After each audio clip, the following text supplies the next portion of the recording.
નમસ્કાર દર્શક મિત્રો, વન ગુજરાત ડિજિટલ મીડિયાના પ્લેટફોર્મમાં આપનું સ્વાગત કરવામાં આવે છે। દર્શક મિત્રો, હાલ ચોમાસાની સિઝન ચાલી રહી છે, ત્યારે ચોમાસાના સિઝનની અંદર ખાસ કરી અને કંટોલા, જે કંકોડા પણ કહેવાય છે, તે કંટોલાનું જે શાક છે તે અત્યારે આ અષાઢ અને શ્રાવણ મહિનામાં ખાસ કંટોલા છે તે વનવગડાની અંદર જે તેમના વેલા હોય છે તેમાં ઉગી નીકળતા હોય છે, ત્યારે ખાસ આ કંટોલાના શાક ખાવાથી અનેક ફાયદાઓ થાય છે અને આ અનેક જાતના જે વિટામિનો હોય છે તે આ કંટોલામાં મળી આવતા હોય છે। ત્યારે ખાસ આ અષાઢ અને શ્રાવણ માસમાં આ કંટોલાનું શાક આપણે ખાવું જોઈએ। ત્યારે આજે આપણે કંટોલાના રેસીપી વિશે જાણીશું અને ભરેલા કાઠિયાવાડી જે કંટોલા છે તે આપણે આજે બનાવવાની જે પદ્ધતિ છે તે રીત છે તે આપણે જાણીશું। ખાસ જો આ બાઉલની અંદર આ કંટોલા લઈ લીધા છે તે માટીમાં ભરેલા હોય છે, ત્યારે ખાસ તેમને સાફ કરવામાં આવતા હોય છે। ત્યારે હલકું ગરમ પાણી કરી અને તેમાં કંટોલા આપણે બધા એમાં નાખવાના છે અને આ કંટોલા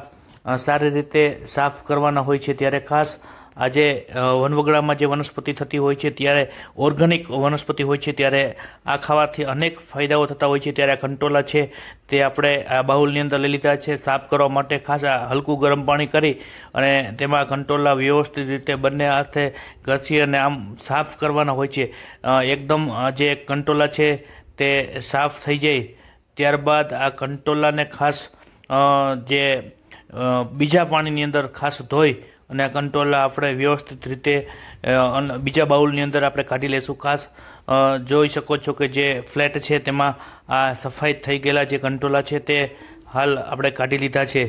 ત્યારે આ કંટોલા જે સાફ સફાઈ થઈ ગયા છે, જે રીતના દ્રશ્યમાં જોઈ શકો છો કે એકદમ કહી શકાય કે ઓર્ગેનિક જે કંટોલા છે અને અમુક લોકો તેને કંકોડા પણ કહે છે। ખાસ આ જે કંટોલાની જે ઉપર જે છાલ હોય છે તેમને આપણે થોડી ઘસી અને જે ઉપર જે કાંટા હોય છે તેને ખાસ આપણે થોડા આપણે છાલને ઘસી નાખશું અને ત્યારબાદ આ જે કંટોલું છે તે રેડી થઈ ગયા બાદ આપણે મસાલો છે કંટોલાનો એ આપણે તૈયાર કરશું। ત્યારે આપણે ખાંડણી દસ્તો છે, ખાસ આપણે શેકેલા સિંગદાણાનો આપણે ઉપયોગ કરશું। સિંગદાણાની જે ઉપરની જે ફોતરી હોય છે તે આપણે કાઢી લેવાની હોય છે। ત્યારે આ તમામ ફોતરી નીકળી ગયા બાદ આ જે સિંગદાણા છે આપણે ખાંડણીની દસ્તાની મદદથી આપણે ખાંડી લેશું અને તેમાં ખાંડી અને આ જે મસાલો છે તે આપણે તૈયાર કરશું। આપણે તમામ જે કેવી રીતના બનતા હોય છે ત્યારે ખાસ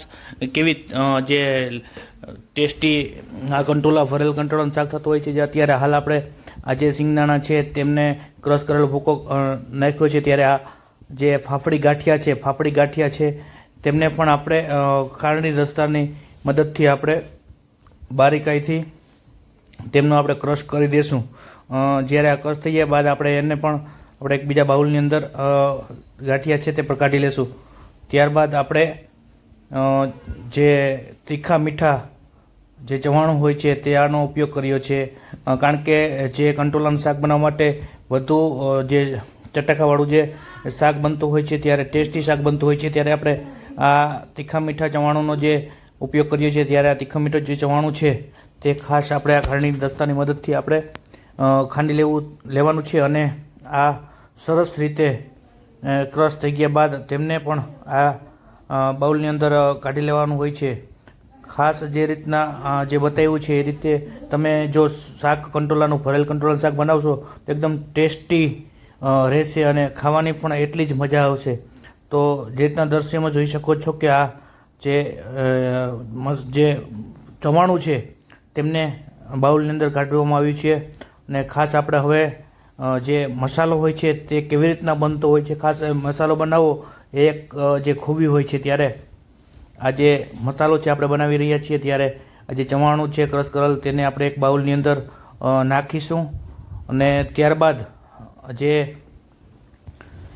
માંડવીનો જે ક્રશ કરેલ છે તે પણ આપણે એમાં સાથે એડ કરીશું। સાથે સાથે બાઉલની અંદર આપણે જે ફાફડી ગાંઠિયાની જે પેસ્ટ બનાવેલ હતી તે પણ આપણે સાથે એમાં મસાલામાં એડ કરીશું, તે નાખીશું। જે રીતના દ્રશ્યમાં જોઈ શકો છો કે આ જે લસણવાળી ચટણી છે, આ લસણવાળી ચટણીમાં આપણે જે આ બાઉલની અંદર મસાલામાં ઉમેરશું।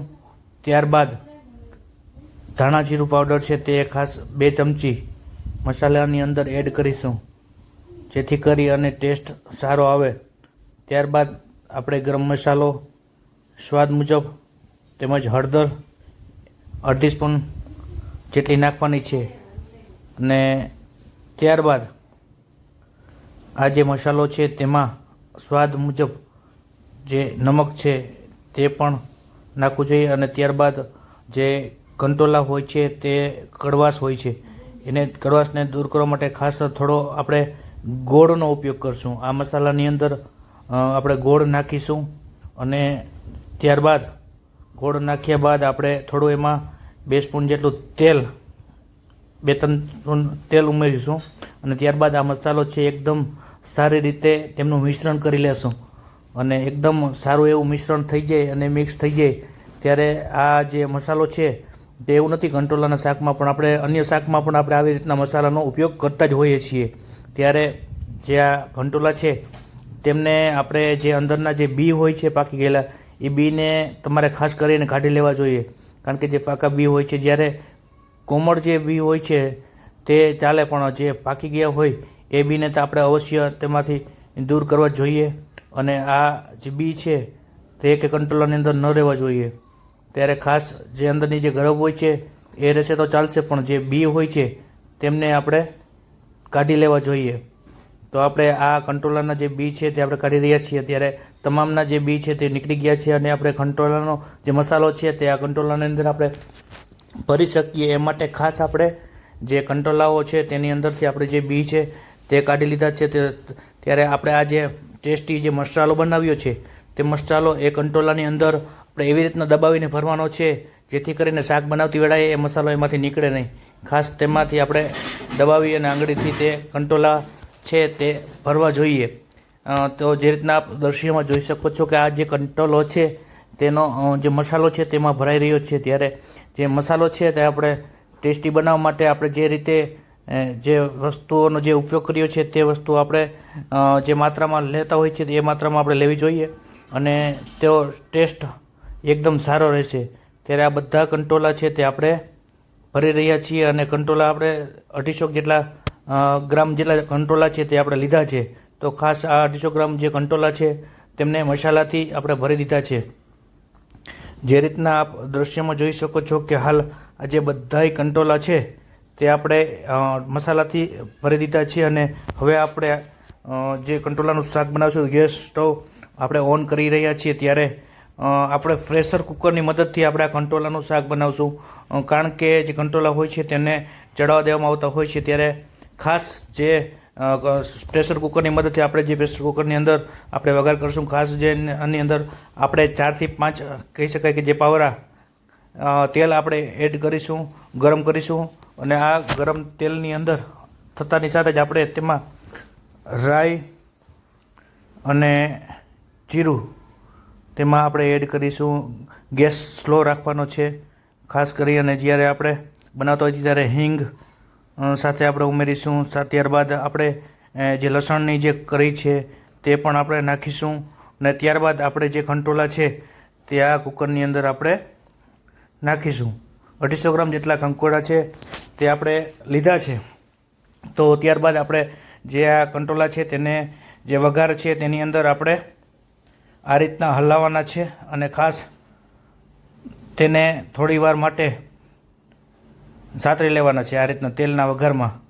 અને આ તેલના વઘારની સાથે સાથે થોડી વાર એને એમ જ રાખવાના છે, થોડી વાર હલાવતું રહેવાનું છે. ત્યારબાદ આ જે કંટોળા છે તેમાં ખાસ આપણે જે વધારાનો જે આપણે મસાલો હતો, જે કંટોળામાં આપણે જે મસાલો ફેર્યો હતો એ મસાલો થોડો વધારે બનાવવાનો છે. કારણ કે આપણે ગ્રેવીવાળું મસાલાદાર જે કંટોલાનું ભરેલું શાક કરવાનું છે. એટલે આપણે જે મસાલો છે તે આપણે ફરી આપણે એમાં એડ કરીશું. કારણ કે ત્યારબાદ નાખવાથી આપણે છે ને જે વઘારની અંદર મસાલો બળતો નથી. અને ત્યારબાદ આપણે પાણી ઉમેરીશું. આ પાણી આપણે જે રીતના કંટોલાને પકાવવામાં આવતા હોય છે એ મુજબ આપણે પાણી એડ કરવું જોઈએ. તો ખાસ કરી અને જે કંટોલાનું શાક છે તે રેડી થવા માટે આપણે મૂકી દીધું છે અને પ્રેશર કુકરને આપણે બંધ કરી દીધું છે.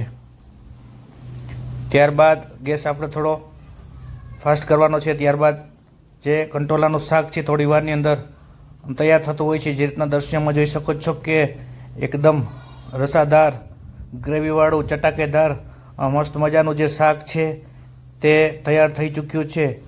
ભરેલા કંટોળાનું શાક જે જોતાં જ મોઢાની અંદર પાણી આવી જાય છે. ખાસ એવું લિજ્જતદાર, સ્વાદિષ્ટ અને ટેસ્ટી શાક આપણી સામે તૈયાર થઈ ગયું છે. જે રીતના દ્રશ્યમાં જોઈ શકો છો કે આપણે જે ટેસ્ટી શાક બનાવ્યું છે અને આની અંદર ત્યારબાદ આપણે લીલા ધાણા એડ કરી દઈશું. અને આ જે કંટોલાનું શાક છે એના ખાવાથી અનેક ફાયદા થતા હોય છે. સાથે સાથે આ કંટોલાનું શાક છે તે આપણે તૈયાર થઈ ગયું છે અને બીજા બાઉલની અંદર આપણે કાઢી લીધું છે. જો તેમનો કલર અને જે ગ્રેવી છે તે ખાસ ખાવાની મજા આવતી હોય છે કંટોલાની સાથે સાથે.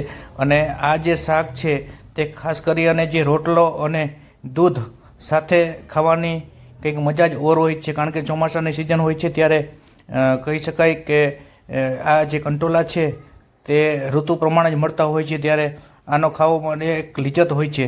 અને આ જે કંટોલા છે તે રોટલા સાથે, દૂધ સાથે તેમજ રોટલી સાથે પણ તમે ખાઈ શકો છો.